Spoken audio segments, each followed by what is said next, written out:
So you want to read the Bible and don't know where to start, or maybe even reading the Bible for years, at least trying to read the Bible for years, and every time you kind of start a plan or a program, you end up getting lost or giving up. In this video, I'm going to give you 3 tips on how to be successful in reading the Bible.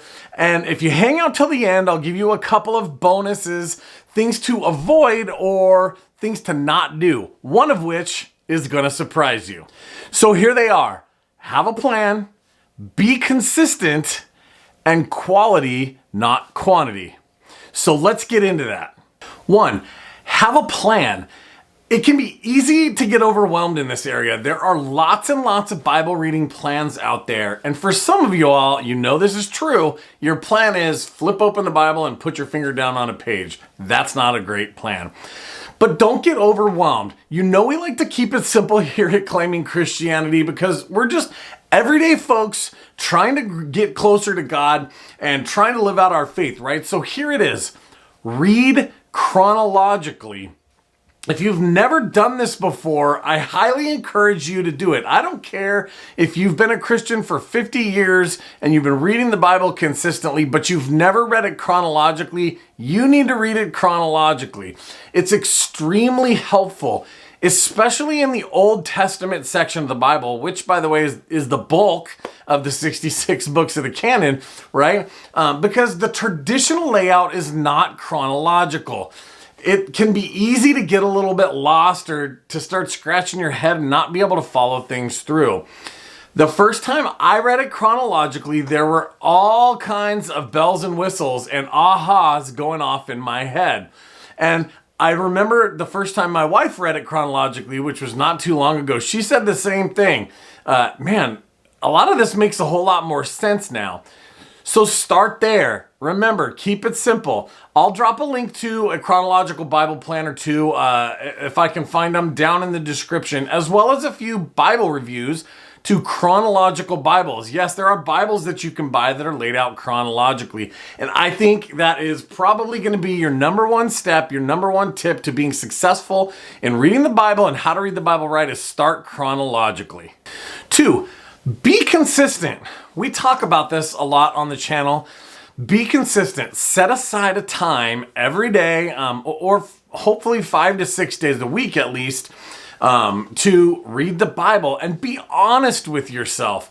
If you're not a morning person, don't make mornings your Bible reading time. If you work really hard and by the end of the day you're kind of tired and you're kind of mentally drained, don't make the evening times the times that you're going to sit and read the Bible, because let's be honest, you're just not going to do it, right? And it's important to be consistent. If you want to be successful, you got to be consistent.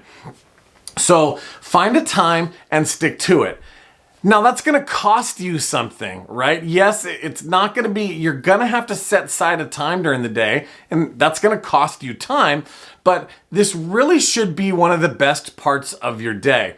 Something that you really look forward to. And if you're not in the habit already, that might take some time to develop. But trust me, the more you read the Bible, the more consistently you spend time reading and praying with the Lord, the easier it'll get, the more habitual it'll get, and the more you'll look forward to it during the day. I always like to suggest mornings, especially to those just starting out here in this. And there's a reason. Because if we spend our time in the mornings, it really shapes the way we think. It shapes the way we look at the whole rest of the day, and it keeps us focused on the passages that we just read.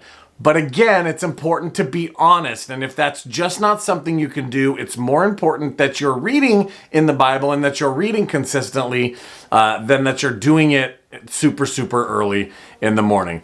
And I'm not a pro, but here's a pro tip. Have a place. I talked about that in a video recently. I'll drop a link down in the description.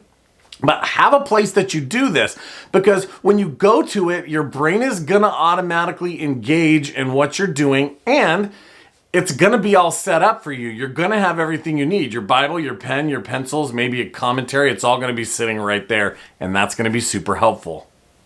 Hey, if you're getting value, do me a favor, hit that like and subscribe, because it really helps the channel out. And you know what? Why not? And number 3, quality, not quantity.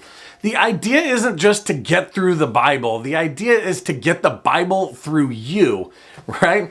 So maybe the 1-year reading plan of the Bible is just a little too quick. That's just too much for you to read and understand, and that's okay. It's okay to take longer. Just be in the Bible, be reading. Maybe you want to get through the Bible twice in a year, so you need to read a little quicker, and that's okay too. The goal is to spend time in God's Word, letting it soak into our bones, right? Which will help us see the rest of the world correctly and help us live our life in the Christian way that we claim. And that brings us to our bonuses, or kind of what not to do.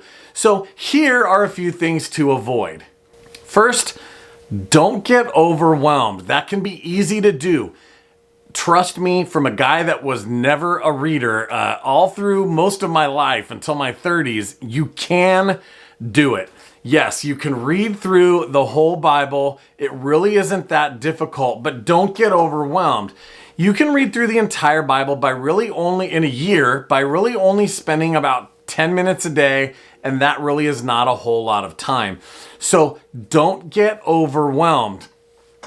Pick a plan, pick something that you can do, and remember point 3, it's not about quantity, it's about quality. It's about spending time in God's Word. And this might be a shocker, don't do a daily reading plan. Now, my qualifier to this is if you absolutely know you're going to sit down 7 days a week and read this because you have a job that allows you to do that, or whatever the case may be, is great.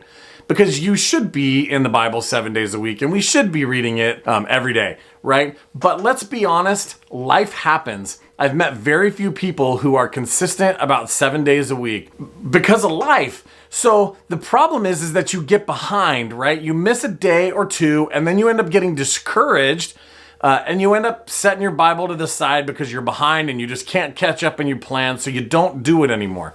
Set yourself up for success. Instead of a daily reading plan, maybe try a 5-day-a-week reading plan, or just a plan where you kind of check the boxes off as you go.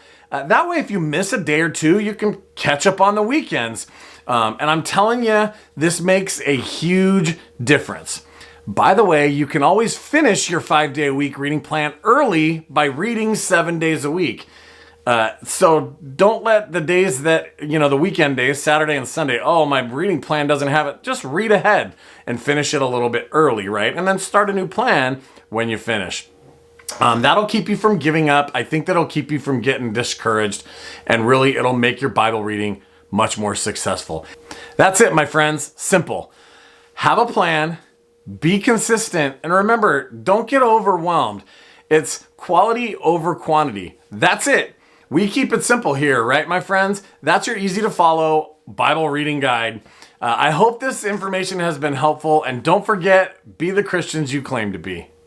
Hey, thank you guys so much for being a part of the Claiming Christianity. If you want to see YouTube continue to put these videos in front of more people so we can reach more Christians out there, the number one way you can do that is to just make sure you're subscribed and to like the videos that you watch, and even share them on your own social media account. That way YouTube and the algorithm will make sure to put them out in front of more people. But I do want to let you know of a couple ways you can support this channel financially. We have a merch shop down there. There's quite a handful of different shirts and all different kinds of things with different logos, not just the Claiming Christianity logo, that you can check out and that you can purchase. Those things help us out a lot. Also the super thanks button, and we're starting up memberships here on YouTube.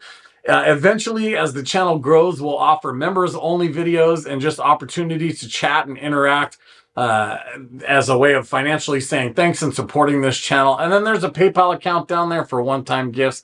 Those things, I really want to say thank you to those who have helped out in the past. Those things really go a long way to help support this channel, help continue this ministry, and help put these videos out in front of more people. I hope you'll consider.